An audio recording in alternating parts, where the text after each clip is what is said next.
Hi guys, it's Mr. Lindy here, and we're going to talk about creating a line plot. And this is sometimes can be a very confusing deal for some students. And we're going to start on the very simplest technique. And when I come back and into the classroom, we're going to start talking about how to use fractions with it. But right now, we're just going to talk about how to create one. Okay, so what is a line plot? A line plot is a number line. It has X's on it, and it shows how frequently something occurs, or it shows the frequency, which means like if there's a whole bunch of X's, you know that it's happened a lot. If there's nothing on top of it, and you know it hasn't happened at all. So that is what a number line. A number line is a number line with X's on it to show how often something shows up. So the first step of creating a number line, we have to collect data. Number one, we decide, what do you want to learn about?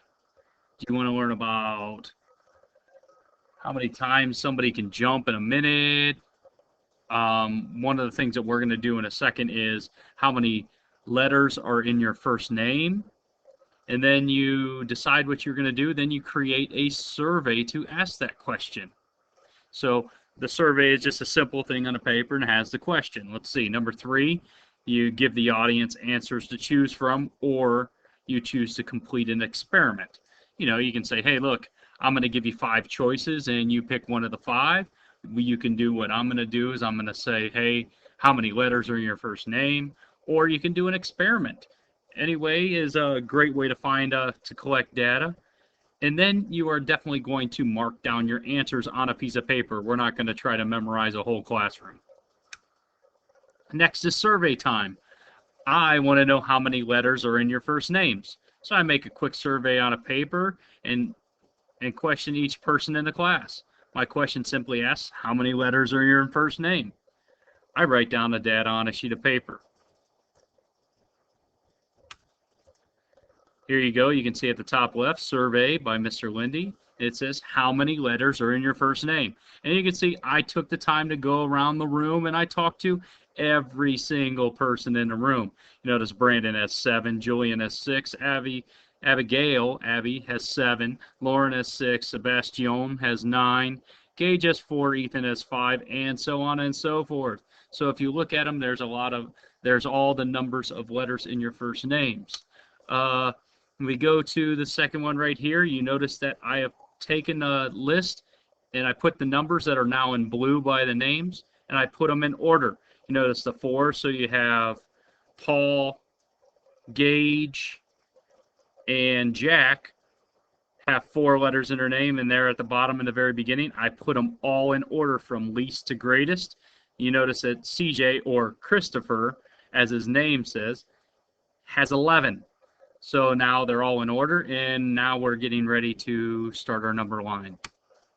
So now we have to draw a number line and label. You notice I brought the whole list of the numbers with me, and then I made a number line, and I simply just put the numbers in order, 4, 5, 6, 7, 8, 9, and 11 there. And that's it, just a number line with little basic dashes on it to let me know that that's separated, and that's where I'm going to put the X's. Next, make sure to label the line plot and provide a key. You notice on the key over here, I'm going to say that 1X equals 1 student. So, and then down here at the bottom, it says the number of letters in the first name. That's so when somebody's reading this line plot, they know what they're looking at. If you do not have this, they're not going to know what those X's mean. They're just going to say, oh, I think that number shows up a lot. If you tell them that each X is a student and then these numbers down here mean the number of letters in the first name, then they're going to say, oh, I can read this now. So let's move and let's see what happens. So now you plot the data on the line. I took the 4, 4, 4, 5, 5, 5, 6, 6, 6, all that, 7 and 11s, and I put them as X's on the line plot. An X for each student, and they're all on there. So 1X for each time the number shows up. So if I have 4, you notice I have 3 X's right there. 6, we have 10 of them. And there's CJ over here with 11.